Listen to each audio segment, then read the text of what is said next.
Welcome to the Wolfkeeper, a show that's just about everything that you can maybe think about, everything that you can feel that's inside of your heart. What I need for you to do right now is spend the next hour relaxing. Just stop your day before you go into 12 o'clock. And I just want y'all to close your minds, open your hearts, and relax and go on this journey with me. It's a beautiful place that you're about to go, because I want to make you feel, I want to just open you up and think about some things you never really thought about. Right now, the Wolfkeeper. Come on. Good morning, y'all. Come on. It's the Wolfkeeper show. Get ready. Come on, let's go. Yeah. Woo. Yeah. It's the Wolfkeeper show. Your boy Torriano Sanzoni. Yeah. Chanelli Nell. My boy Tyrone Scott somewhere rocking the Doogie Dogs. Denzel's in his house. Shacky Shack. And for all the people out there that love us, we love you back. Thank you all. Get ready for an amazing show with the Wolfkeeper. Get ready. Here we go.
In all of them, you don't have to be, trying to keep up with everything. Just kind of, know the basics, see what's out there. Like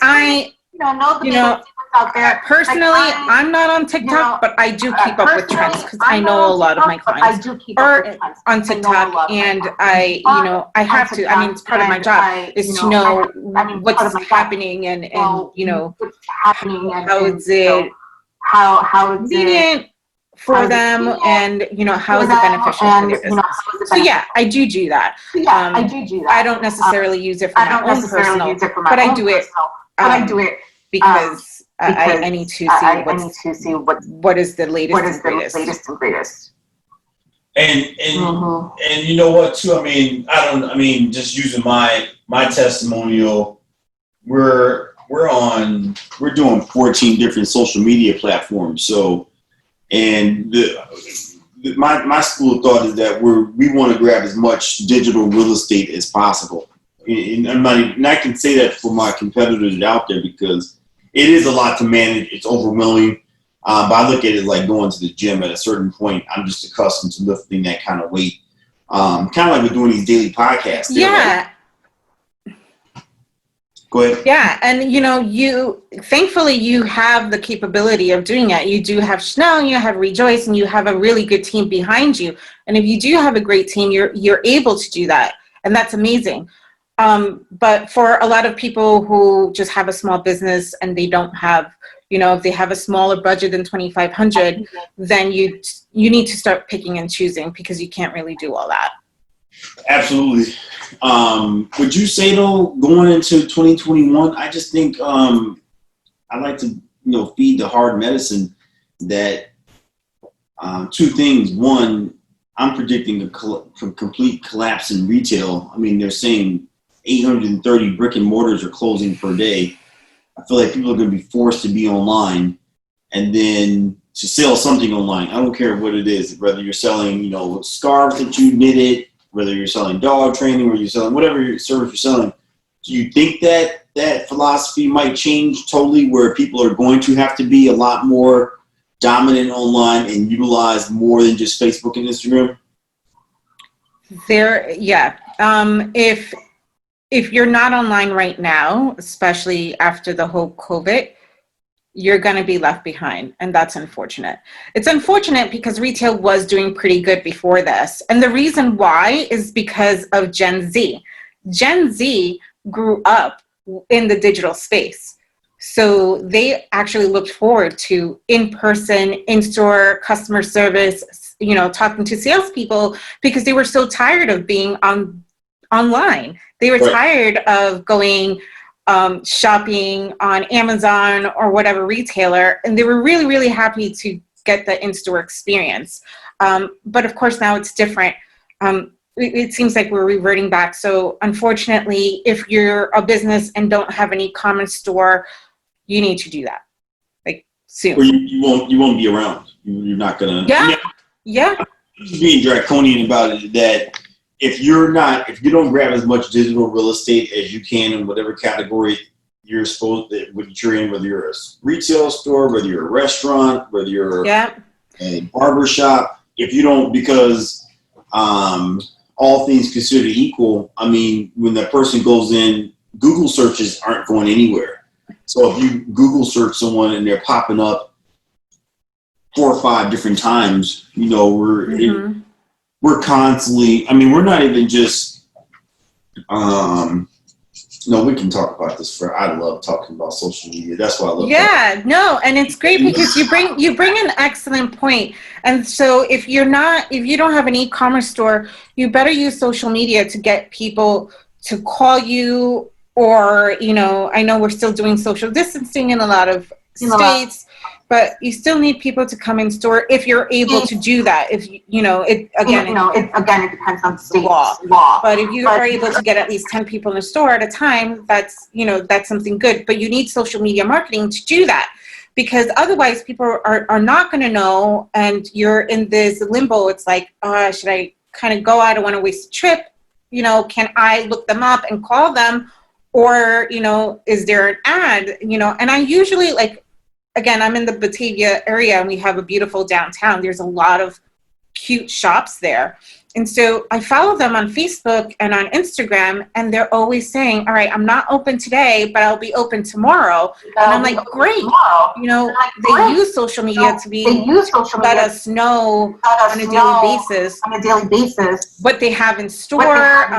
For instance, I follow this boutique in Batavia, and I'm always wondering if she's open or not. But she's constantly putting up clothes that she's got in inventory. And you have to be creative too. Even if you don't have an e-commerce store, she actually did virtual fashion shows. And she was selling stuff, and she was like, all right, this is it for $10. Like, who has it? And then you put your bid in on your Facebook chat, and she was selling. She sold $300 worth just by doing a virtual fashion show online. So you have to be creative. Even, like I said, you don't necessarily have to have an e-commerce store, but use social media to bring awareness and bring sales. This is your opportunity to be creative. So, Miss Rivera, we got to pick teams right now. You ready? Okay, I'm ready. Oh dear. You get to pick a team, and then we're going to write virtually no paper, all verbally. Social media campaign against one another. All right, I'm gonna let you pick who you want to represent, and then I'll take the other person, and then we're going to say our strategies and go head to head right now. Ready to rumble? Oh, jeez. Okay, ready to pick? Okay, what are the choices? You can pick our boy straight from Delaware, East Coast. People love him. Down with the B-Rock. Joe B. Biden and Kamala Harris. Oh God. Or East Coast 2 coming in at a 6'6", 290 pounds. Donald Trumpy Trump and our boy Pensy Pence. You know, I'm gonna go with Trump. I'm gonna go with Pence. You gonna represent Pence? Yep, I'm gonna do it. I'm gonna do it. Because there's a lot of fixing that needs to happen. Oh, I was not expecting that one. Okay, all right. All right. I know, throw you a curveball, right? Wow. Okay. Which one? You want to go first with your strategy, or should I go first? All right, you go first. Oh,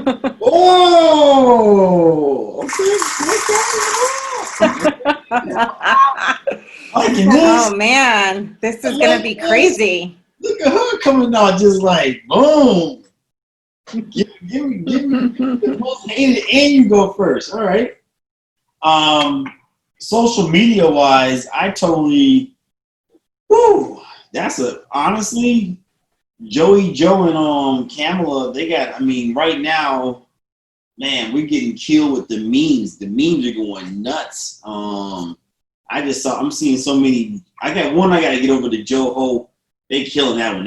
That made me, I'm not even a big fan of them, but I'm just like, damn, they hitting with the Joe Ho.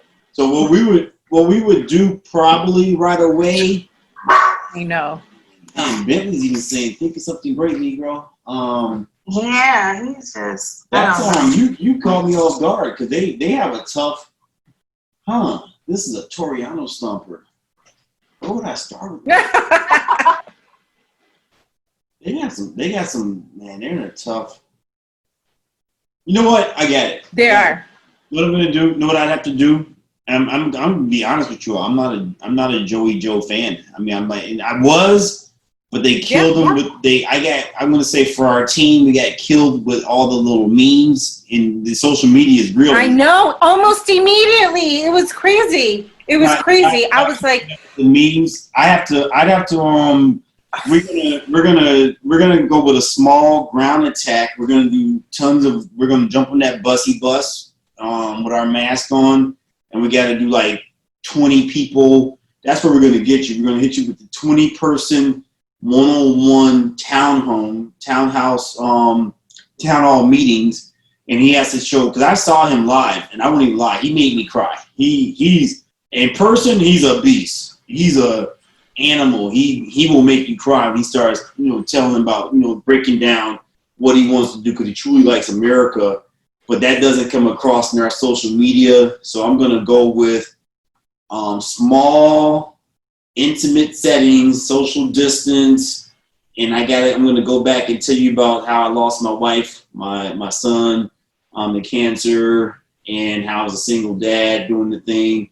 And really, I got to get you with the heartstring, but I got to go to Facebook Live, Instagram Live, one-on-one. That's the only way I'm going to catch you. Same thing and I would say the same thing with Kamala. They got to hit. We're going to hit you all, with the small ground, and that's going to be difficult for you all. And that'll be difficult for you all because you can't go small like us. We're gonna do a whole bunch of little small. We're coming to Batavia. We're gonna do like Mankato, Minnesota, like Red Hill, Montana, like small and Facebook Live that's gonna go viral with 1 million hits. Boom, and you can't make that move. Good job. Good job. That's a great strategy, and I like that you're going small. You're going small. Yeah. I would have to go the complete opposite. We can't go small, but what we need to fix a lot of things.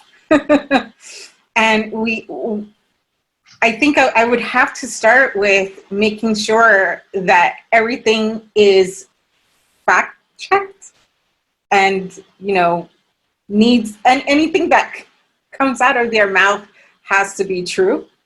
Can't just be making stuff up. During interviews, we have to finesse the interview sessions, probably do a little less of that and do more of, probably a lot of more TV ads, to be honest, but not bashing the other ones, more of working on his credibility, like their credibilities, because I feel like that's tanking or has tanked. Of course, Trump definitely has his loyal followers, so we would definitely want to do a lot of campaigning on those states to make sure that we keep them happy and engaged. The problem I have is trying to persuade other people, and I have to think through that.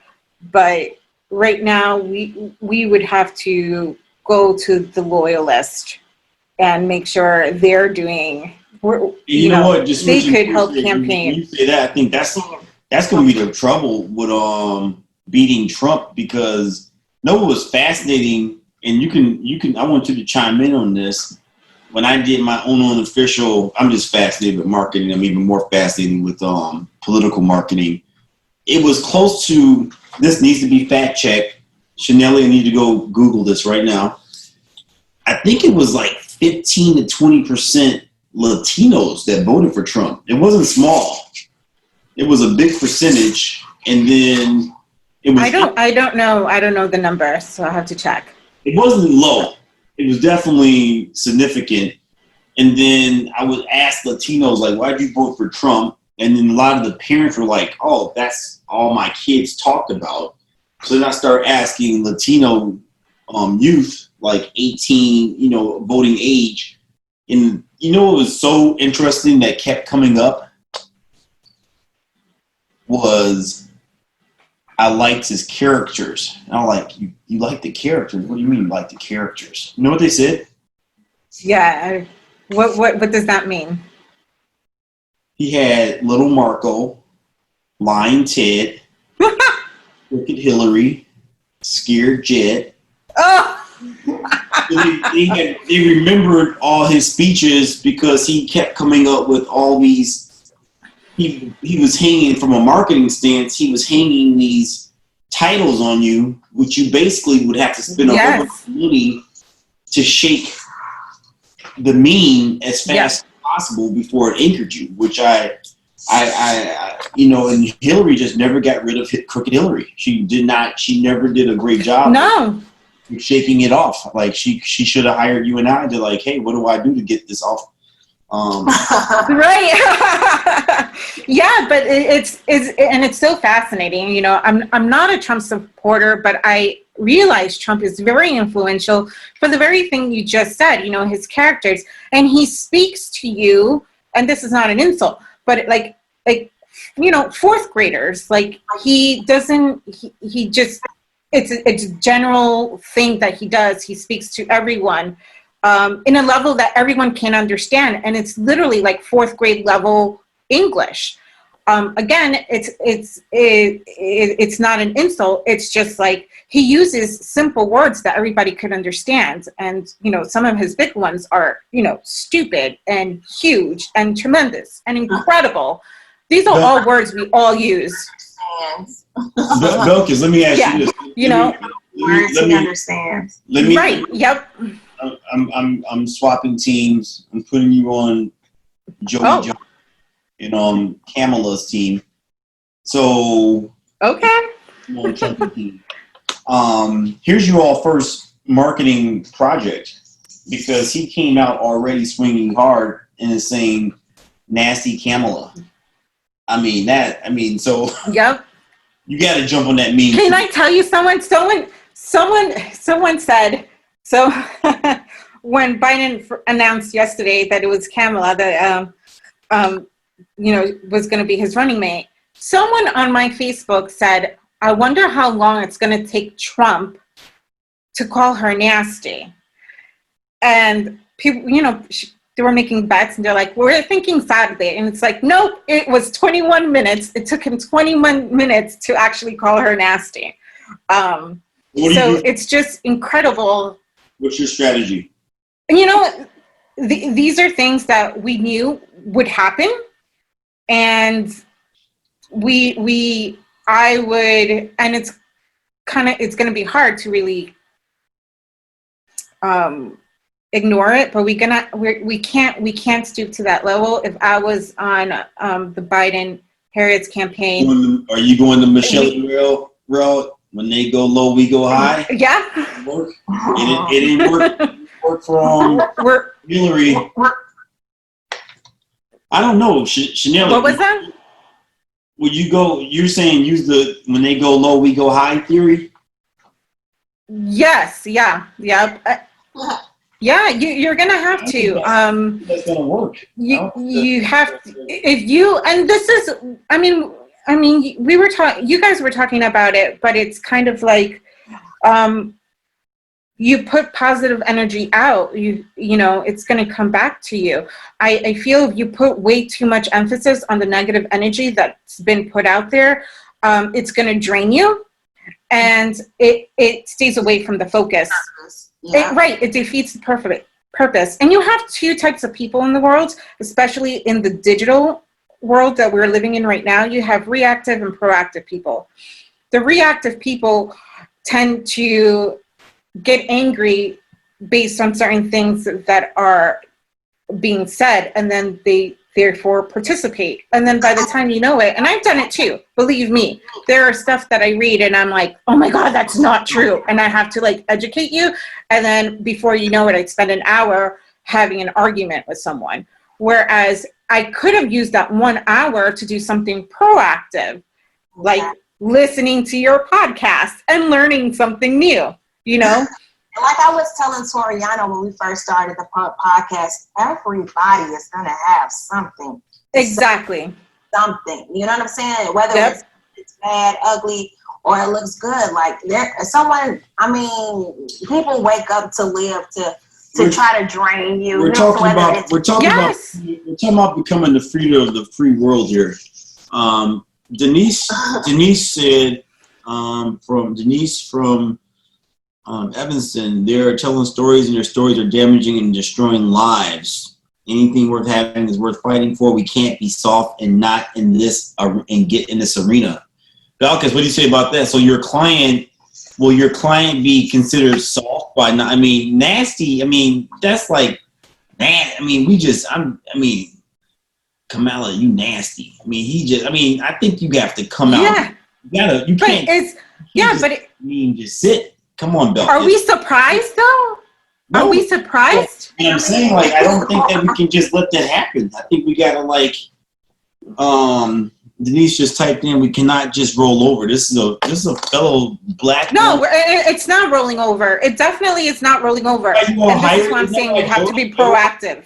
I always say too, you are what you answer to. So sometimes. But I don't think.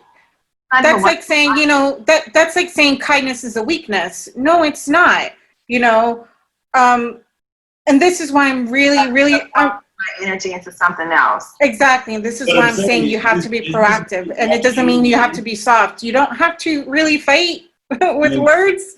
You could just, when you're on your debate stage, then you could, throw the punches there. But no, and that does not mean to be silent. Absolutely not. It just means fight harder. Mm-hmm. Right. Yeah. It just means you have to, if you don't like who the president is right now, register to vote, join a coalition, hear other people's stories. Those are all proactive things instead of going back and forth with an argument on someone on Facebook. So were you offended? What's your stance in, okay, let's rewind. Now, Kamala didn't get the job, right? Vice President nominee for the United States of America, Belkis Cardona Rivera. And they obviously have this fetish with building this wall, and they have a fetish with knocking the Latino that they're murderers, they're killers, they're out here destroying our world, they're bringing drugs here, that basically if we took every Latino out of America, we'd be all good. So are you saying then, I'm just playing devil's advocate here, you're saying that there's no retort to that? Yeah, absolutely. There isn't one? No, there is one. I'm just not going to retort to that person. You know, I'm going to say, yes, there is a problem. And, you know, I'm more of a balanced person. Like, I do think there is a problem with illegal immigration. That doesn't necessarily mean that it's all Latins and all Hispanics. And that is something that we all need to do. And we've been doing this. It's not just this whole wall and Latin things. It's, you know, the Black community, and, you know, you think rioting and looting, and then you think racism, and only white people are racism, and that are racist, and that's not it at all. So we have to learn how to speak, and we have to learn how to write in order to actually clearly send this message that I'm with you in terms of the illegal immigration. That's a problem. I'm not with you thinking that it's all just Hispanics in Latin America coming in and they're all criminals. That's not true at all. You know, and once we're able to sit down, and I do believe, and this is why I say I'm bipartisan, that if we're able to get the opposite sides of the spectrum to sit down and talk about it, because it, you know, if you do, and I've talked about this with a lot of my Republican friends, and it turns out we're all on the same page. You know, if you clearly send your message out, know where your stance is, you'll be surprised on how many people actually think the same way. But because we're taking things digital and only our words, we're so used to talking to people, and when we talk to people, we tend to see their facial expressions, their body movement, their hand gestures. When you go online, that is taken away, and all you have are your words. And if you don't say it clearly, it is misunderstood. Amen. So when I have conversations with Republicans in real, you know, face to face, it turns out we are actually thinking the same thing, but we're not writing it the same way online. So that's a problem. That's a communication problem that we all need to do. And this is why I'm saying we can't be so reactive. We can't be so easily offended, because we need to understand each other, and we need to really, really listen and ask questions, because there's a lot of things that people say and I'm so confused why they say it. So I ask questions, and it turns out when I do ask questions and they, you know, give me the answer, I'm like, I didn't think about it that way. That does make sense, you know.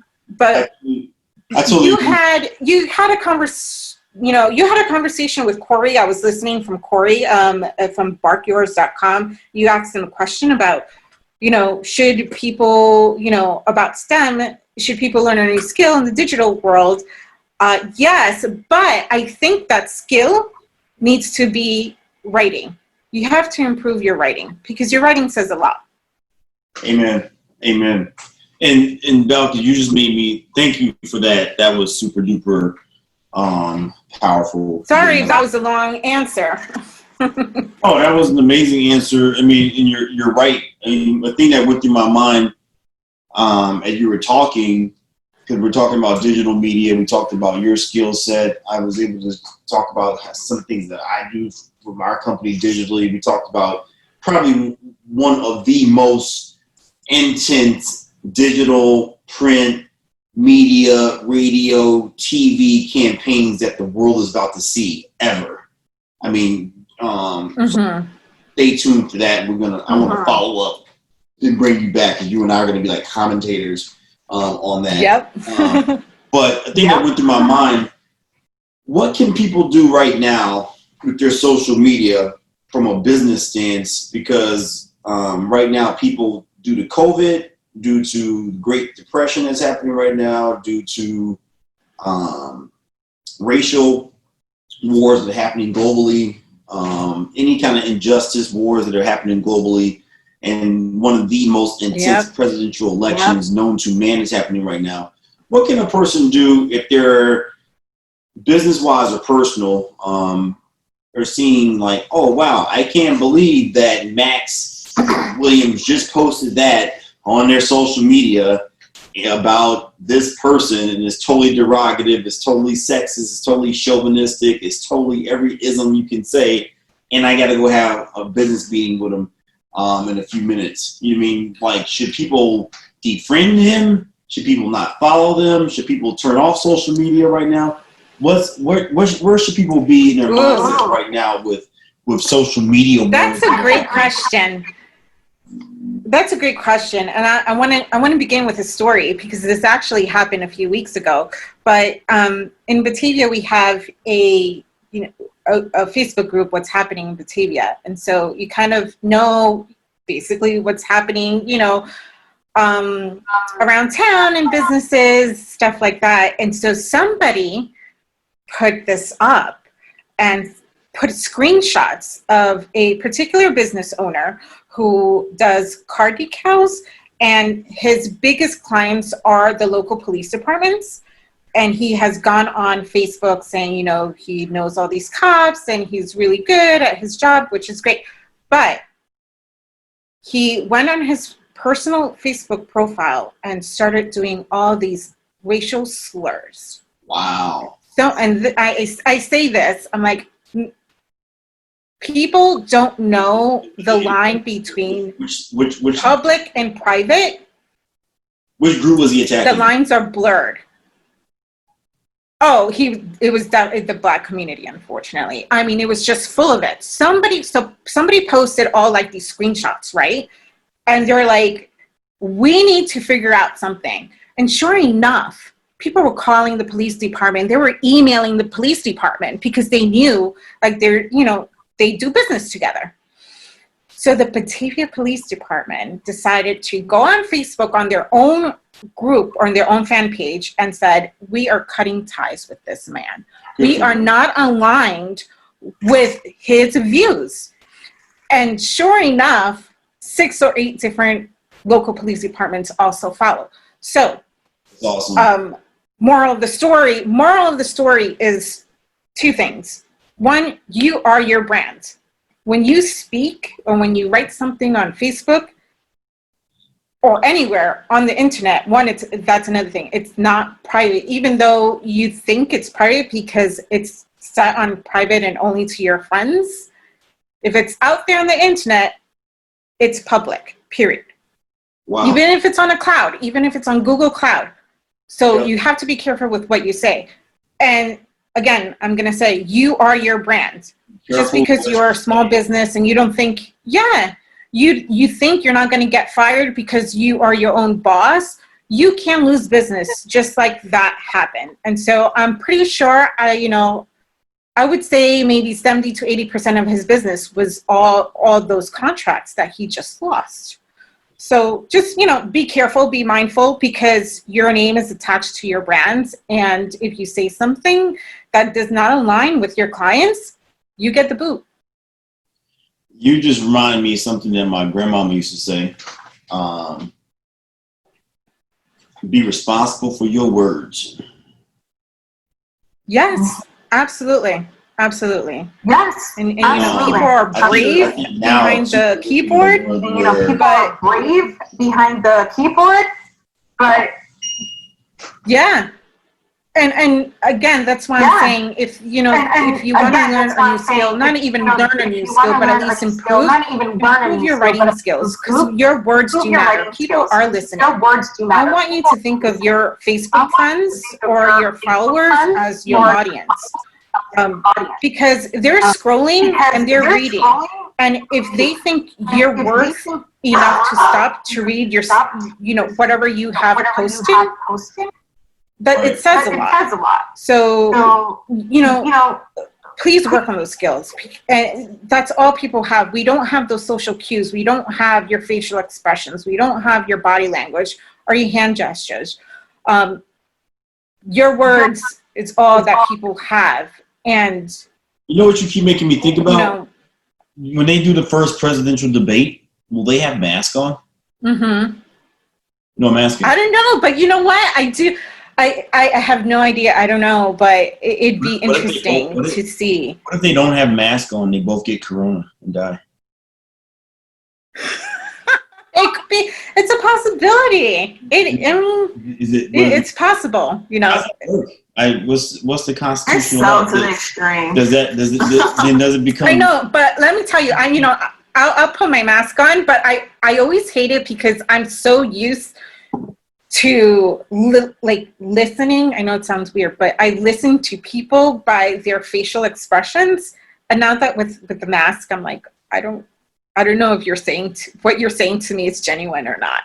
And you can make that's my only problem. Any looks with your face under that mask. I'm always concerned about that. Yeah. You can start reading eyes a lot more.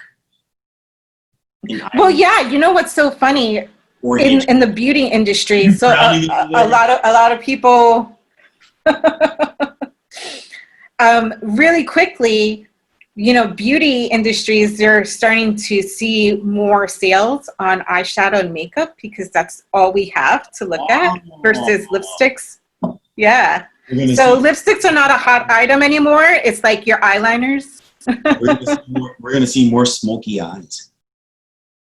Yes. You're going to see a lot of, eye art to express yourself. You're going to be focusing more on your eye makeup now? I try to do my little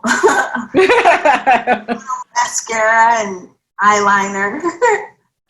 That'd be an interesting thing to find out. Are lipstick sales down? I love smoky eye though. Lipstick sales down, eye makeup up. That'd be interesting to see. Yep. Yeah. What does that mean for us guys though? That leaves us just in the dust. Maybe eyes now more. Maybe you'll see with arched eyebrows. We'll be doing something. That'd be so cool. I like to see President President Trump and Vice President Biden with some arched eyebrows. I want to see some arched eyebrows, like real thin. Like open. Wow, this has been super informative. I want people to really take serious social media. And two, would you agree a person doesn't necessarily have to be a business to have a social media strategist, right? What if just hey, I just want to be fly online. I don't have a business. I work at the CTA, but I just want to have my social media, my Facebook and Instagram on fleek mode. Would you take them on as a client? Do they have to be a business? No, they don't have to be a business at all. I mean, if they want to work on, again, you are your brand. So if you're a body, you're a brand. That's it. You are your brand. I love that. I love when you said that. And you are your brand. I had a lot of fun today. I don't know about you, Belkis. I'm going to put you on the spot right here, right now. I did. Yeah. Will you come back? Will you come back soon? Okay. Yes, absolutely. Absolutely. I want to double book you right now.